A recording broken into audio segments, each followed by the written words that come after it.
Yeah, I was a correction officer.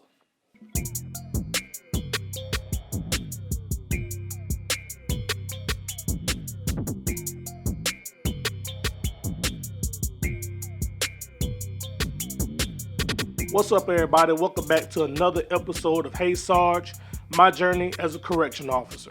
Today, we're going to talk about some of the reasons I did not want to work at a female prison. I did work at a male institution the first half of my career. The second half of my career, I ended at a female prison. And, it was a lot of things that made me not want to work at a female prison, and I'm going to list some of those today. But one of the things was I always heard how easy it was for a man to get in trouble. When I say get in trouble, it was just the main thing people was talking about men getting in relationships with women. Okay, now and I seen it. I seen men and women get in relationships with women at the female prison, but one thing that I would have to say is I had a sense of direction. I kind of knew what I wanted, I knew what I stood for, and I knew what I didn't want to happen. And that was one of the reasons I really didn't want to work at a female prison. I was like, I don't need nothing on me like that. You know what I'm saying? I don't need to put myself in no position like that. But I'll tell you this, if you go in there to do your job and you always thinking about doing your job, you probably won't have no problems. Now, I'm not going to say that the women won't try you. I'm not saying that, because they will. But if you know where you stand at, if you know what you believe, then you're going to be okay. But I'll say if you're one of those people who don't think with this head and you think with other parts of your body, you don't need to put yourself in a female prison, because it won't take long for you to get caught up. I mean, you're going to be like Pepe Le Pew. Ah, my little darling, it is love at first sight, is it not? No?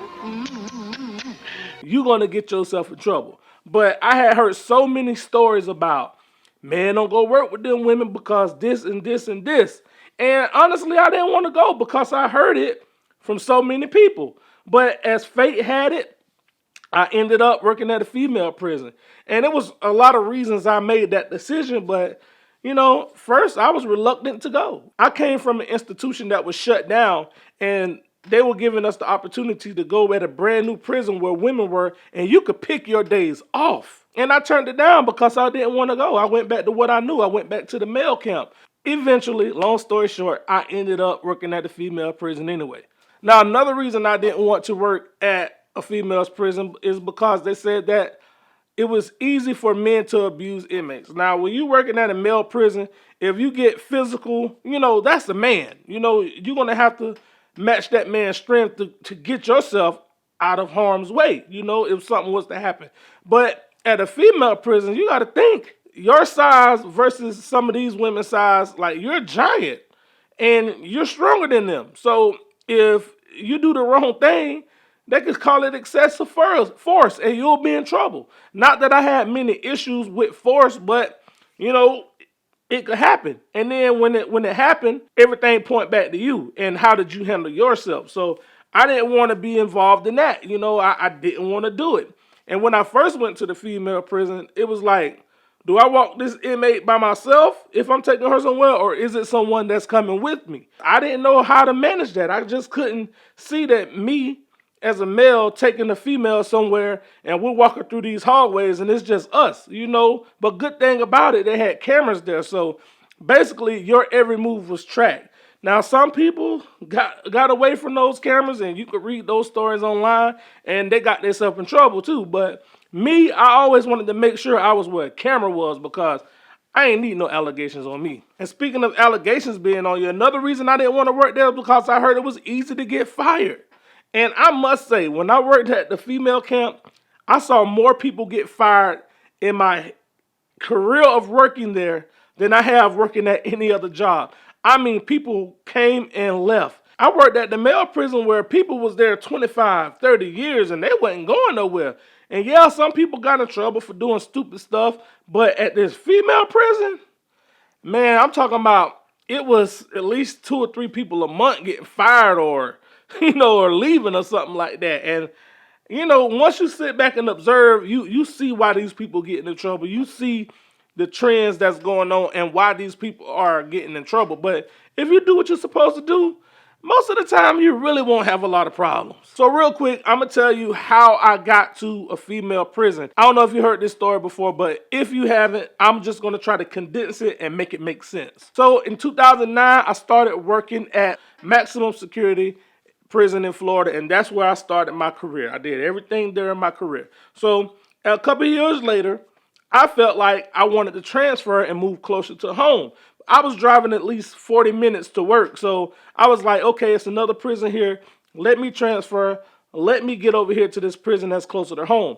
Boom. The transfer went through. I was 7 minutes away from home. As I'm at this prison, we're there 2 years. And next thing you know, state of Florida says, we're closing this prison. And my prison wasn't the only one affected. It was many prisons around the state that closed and they privatized. And my prison just happened to be the one. At this point, I was afforded the opportunity to either go work at a new prison that they were building for women, or I could return back to the prison that I was previously at. Like I told you, I didn't want to go to the female prison, so I went back to where I was. Went back there for a couple months. Next thing you know, they come telling me I need to direct report to this women's institution because they need help. They're short on staff and it's a hurricane coming. So they're moving inmates to this prison. I'm like, oh man, here we go. So I ain't got no choice. I have to go. I get there and I get put in the dorm. I don't know nothing, but it's only one side of the dormitory open. And it was only like 30 inmates there. I'm like, man, I think I could deal with this. But I had to get used to, being like, these are women, these are not men. I'm like, this is new to me. I don't even know how to operate in this, but I just felt my way around it. And it was some similarities, like you'll see one inmate who kind of run the pod or whatever, and it's just like men. Some of the inmates, they'll come up, yeah, you got to do this and do this and do that. They were showing me the ropes because I didn't know. So that's a whole nother conversation too. But that's how I ended up working at the female camp. So when I went back at the male institution, I was thinking, I was like, man, this is so far away, that's closer. I got more risk here, I got less risk there. I say, I don't have to do as much work there as I have to do here. I'm like, that's a thought. I might even consider this. The reason I entertained that thought is because when they moved me back to my original prison, they said you have an option within 6 months to either find another prison to go to or we'll reassign you, no questions asked, because they inconvenienced us by closing the prison. So I talked to my wife about it and I was like, I think I'm going to do it. So I transferred, and that's how I ended up at the female camp. Now, working at a female camp, there were a lot of things that was culture shock to me. The first thing I had to do was get rid of yes ma'am and no ma'am. I'm taught to respect women. So if you see a woman say something, you be like, yes ma'am, or no ma'am.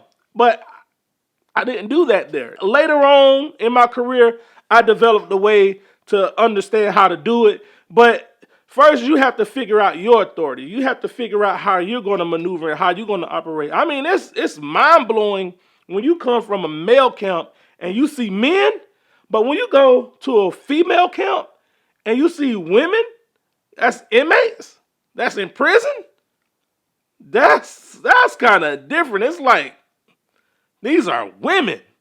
It's like, for me, it was mind-blowing. I just really couldn't fathom the thought that these women are in prison.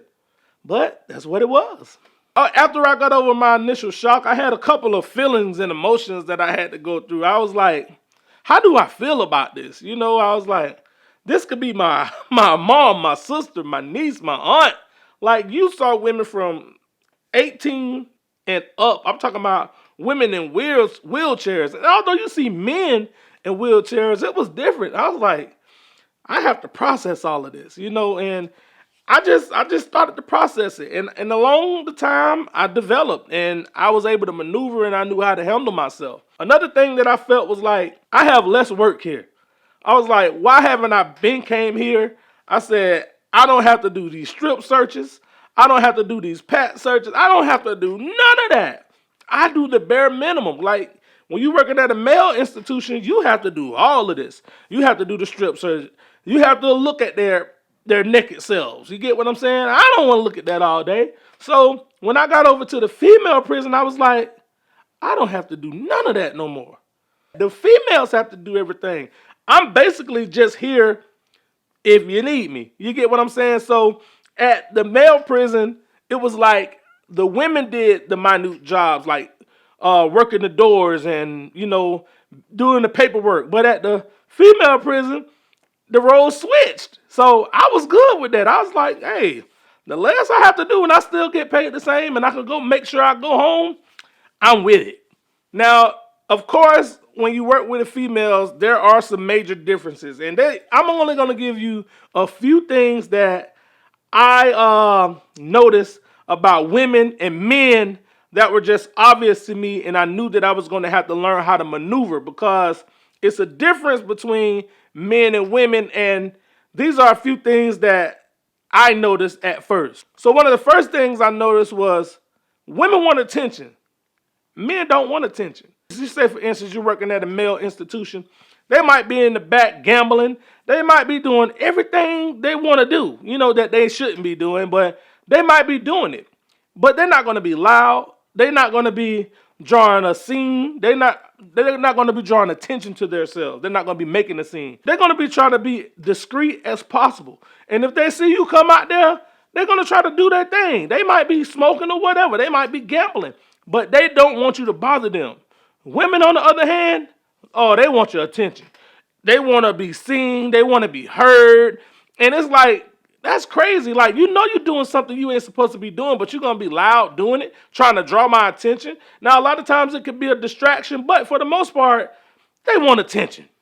Another thing I noticed was men stick to a code, and for the most part, women don't. I say for the most part because there are some women in there who stick to a code.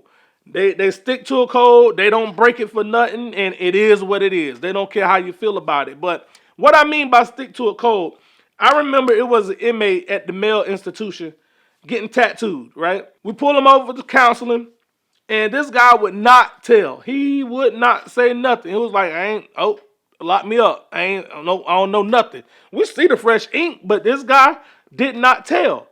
Now, you do got some snitches every once in a while, but this guy was solid. He didn't break it. He didn't say nothing. And the captain was like, I respect that. Locked him up, put him in confinement, whatever he needed to do for getting tattooed. And the reason you do that, because you can get all kinds of diseases from getting tattoos. Like, some of the people, their equipment don't be clean, but that's a whole nother story. But when it come down to women, you get a woman in there for being tattooed, 9 times out of 10, they're going to tell everything. They're going to open up that Pandora's box, and you're going to get way more information than you wanted. So, yes, men stick to a code, and for the most part, women don't. Men and women handle their beef different. Like, women, they're going to be mad. They're going to be loud. Men, you're going to hear about their beef when you see it. And they might wait for the longest, but that beef is going to be handled. Women, they're going to draw attention to themselves. They're going to get with this clique one day, this clique the next day, and they switch up. And you'll know when women have beef. You're just going to know about it. You're going to hear about it because they're going to run their mouth. Somebody's going to say something. It's going to get back to you. And, they just handle it different. But men, you're not going to hear about their beef. This from my experience. You ain't going to hear about their beef until it hits the fan. The last thing I want to touch on are like a few misconceptions that people actually believe. The first one is women are cleaner than men. Not true. Not true. I have been in some cells at men institutions, spotless, everything taken care of. They don't have air freshener, but it smells like soap. They don't wash down their walls. They done did all of this. Women, for the most part, now you do have the women that they're just neat freaks, they're clean. But women, oh man, they drink after each other. They eat after each other. Like, I remember so many times seeing an inmate eat out the same bowl as another inmate. And I'm like, how long did you know her? She was like, for 3 months. How long did you know her? About 3 months. But y'all eating after each other? Y'all are eating off the same spark. You don't know this lady? I say, why are you eating after her? Hey, just women are not cleaner than men. It's a misconception. Another misconception, and I probably misleaded you with this, like women are easier to work with. I beg to differ. I would say mentally, men are easier to work with. Physically, men are harder to work with. I say that because at a female institution, women are needy. They always want something. It's always an excuse. They want to talk back. It's more mental work at a female's institution than it is at a male's institution. Yes, you have to be on your guard working at a male institution, but for the most part, it's more mentally draining working at a female institution. And the last thing I'm gonna say is like you could categorize this any kind of way, but women are less violent than men. Nah. It's some stories. Yeah, men might handle physical altercations and they might fight, but for the most part, I think men gonna try to work that out first before it get there. And if it don't be worked out, then it goes there. But women, they gonna be catty, and if it might take a lot for them to fight, but when they fight, it's gonna be a fight. All right. But I'm talking about as far as crimes. Do your research. I probably do know some men who did some crazy stuff, but it's a lot of women who chop people up. It's a lot of them. So you think about that and you tell me who's the most violent. All right, guys. So I hope that you stuck in here with me. I thank you for watching this episode. It's so much more that I can say. And if you have any comments or concerns, drop it in the comment section. Let me know what you think. Until the next time, peace.